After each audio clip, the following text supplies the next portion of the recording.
Politics பேசுறான் politics. Hello ladies and gentlemen, இந்தியாவில் தேர்தல் முடிஞ்சாலும் தங்க விலை இறங்குது, அமெரிக்காவில் தேர்தல் முடிஞ்சாலும் தங்க விலை இறங்குது. பாத்தியா மேன்? பார்த்தேனே, நான் பெட்ரோல் விலை குறையும்னு பாக்குறேன் தர. அவங்கவுங்க கவலை அவங்கவுங்களுக்கு.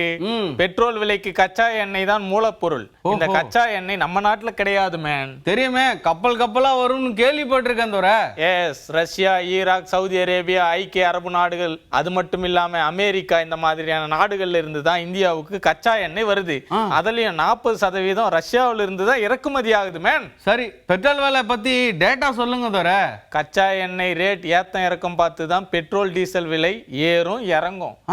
ஆனா நம்ம ஊர் தேர்தல் வந்தாதானே தர இறங்கும். டேக் டைவர்ஷன் எடுக்காத மேன். 2010ஆம் ஆண்டுல கச்சா எண்ணெய் விலை ஒரு பீப்பாய் 140 அமெரிக்க டாலர் விலை அளவுக்கு இறங்கும் போது இந்தியாவில் பெட்ரோல் 55 ரூபாய், டீசல் 35 ரூபாய். இப்ப எவ்வளவு தர விலைவாசி கூடி இருக்குமே?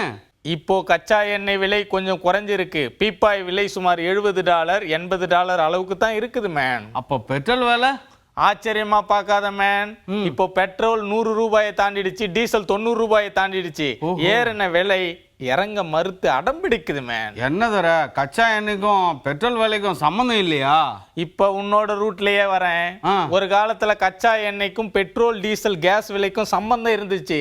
இப்போ தேர்தலுக்கும் பெட்ரோல் விலைக்கும் தான் சம்பந்தம் இருக்குது மேன். புரிஞ்சு போச்சு தர, நம்ம ரூட்ல இப்பதான் வந்திருக்கீங்க. இதெல்லாம் பொருளாதார பாலிடிக்ஸ் மேன். சரிதான் தர.